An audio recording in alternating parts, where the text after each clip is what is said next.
ঈশার শ্বশুরমশাই এবং শাশুড়ি মায়ের জন্য গিফট কেনার জন্য এবার হঠাৎ করেই শপিং মলে এসে হাজির হলো অনির্বাণ ওর মাকে নিয়ে। হ্যাঁ বন্ধুরা, ভিডিওতে লাইক দিয়ে দেখতে থাকুন। অনির্বাণ ওর মাকে বলতে থাকে যে আচ্ছা মা, আমাকে একটা হেল্প করবে। আসলে তুমি তো খুব ভালো করেই জানো যে এই শাড়িটারি বিষয়টা আমার একদমই মাথায় ঢুকে না, তাই এই বিষয়ে তুমি যদি আমাকে একটু হেল্প করতে ভালো হতো। অন্যদিকে অনির্বাণের মা বলতে থাকে যে কেন অনির্বাণ, তুমি হঠাৎ করে এই কথাটা কেন বলছো বলো তো? কার বাড়িতে তুমি নেমন্তন্ন খাওয়ার জন্য যাবে? তখন অনির্বাণ বলতে থাকে যে মা, আছে কিছু কিছু বিশেষ একজন লোক, তাদের বাড়িতে আমি সেদিন নেমন্তন্ন খেয়ে এসেছি। সেই বাড়িতে তারা যথেষ্ট পরিমাণে আমাকে আদর আপ্যায়ন করেছে, আমাকে অনেক সম্মান করেছে। তাই তারা তার শাশুড়ি মা এবং শ্বশুর মশাই 40তম বিবাহবার্ষিকী উদযাপন করবে এবং সেইটাতে আমাকে ইনভাইট করেছে। তাহলে সেটাতে তো খালি হাতে যাওয়া যায় না। তাই একবার ভাবছিলাম যে যদি তাদের জন্য কিছু পছন্দ হয়, সাথে করে নয় তাদের জন্য কিছু গিফট হিসেবে আমি নিয়ে যাবো। তুমি এই বিষয়ে আমাকে একটু হেল্প করতে পারবে? অন্যদিকে অনির্বাণের মা বলতে থাকে যে যাক, কিছুটা হলো তো তুমিও রাইকে ছাড়া অন্য কারো কথা ভেবেছো, তাহলে না হয় সেটাই হোক। আমিও আফটার অল আমার ছেলের সাথে অনেকটা দিন বাদে কিছুটা সময় অন্তত পাবো।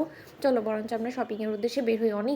অন্যদিকে অনির্বাণ যখন সেই শপিং মলে যাওয়ার উদ্দেশ্যে রওনা হয়, ঠিক সেই মুহূর্তে অনির্বাণ বলতে থাকে যে কত ভালোই না হতো রাই, আজকে যদি তুমি আমার পাশে থাকতে তাহলে তুমি নিজে দাঁড়িয়ে থেকে আমাকে পছন্দ করে দিতে। এমনটাও তো হতে পারতো যে আমি তুমি একসাথেই নেমন্তন্ন বাড়িতে যেতাম। কিন্তু তাও আমি অনেক বেশি আশাবাদী যে ও বাড়িতে কিছু না হলেও কিছু ঠাকুর আমার জন্য অবশ্যই রেখেছে।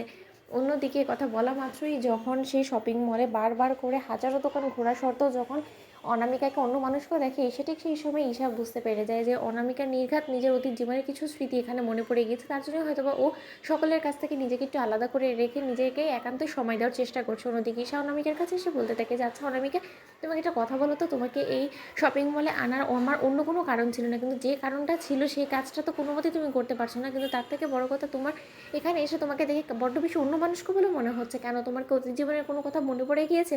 এরকমটা হলে তুমি আমাদেরকে বলতে পারো, তাহলে আমরা কিছুক্ষণ না হয় এপাশ ওপাশ ঘুরে দেখি, যদি তোমার অতীত জীবন সম্পর্কে আরও কিছু মনে পড়ে যায়। অন্যদিকে অনামিকা বলতে থাকে যে না না, সেরকম কোনো কিছুই না।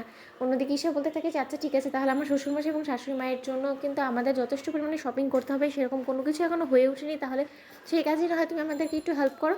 অন্যদিকে যখন হঠাৎ করে ঈশার ছোটো যায় ফুচকাওয়ালাকে দেখতে পাই, ঠিক সেই সময় ঈশার ছোটো যা জেদ ধরে বসে এবং বলতে থাকে যে আচ্ছা বৌদি ভাই, আমরা এখানে এসেছি অনেকক্ষণ তো হয়ে গেলো, আমাদের নিশ্চয়ই অনেক ক্ষুধাও পেয়েছে, আমার তো বড্ড বেশি লেগেছে। আর যখন কিনা আমি ফুচকাওয়ালাকে দেখেছি না, তারপর থেকে তো আমার জিভে জল চলে এসেছে, আমি তো আর সহ্য করতে পারছি না। প্লিজ চলো না আমরা চুটিয়ে কিছু ফুচকা খেয়ে তারপর না হয় আবার শপিংয়ে নতুন করে যোগ দিব, কারণ এখন তো শপিংয়ে একদমই আমার মন বসবে না যতক্ষণ পর্যন্ত না এই ফুচকাগুলো আমার পেটে যাবে। অন্যদিকে ঈশা বলতে থাকে যে হ্যাঁ, কথাটা খুব একটা মন্দ বলিস না, আমারও মনটা কেন জানি ফুচকার দিকেই টানছে, চল বরঞ্চ আগে সেটাই করিনি, আগে পেট পুজো তারপরে বাদবাকি কাজ।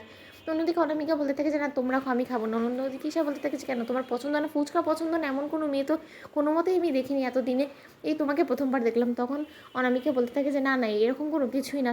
তো বন্ধুরা, ভিডিওটি ভালো লেগেছে লাইক শেয়ার সাবস্ক্রাইব করতে ভুলো না।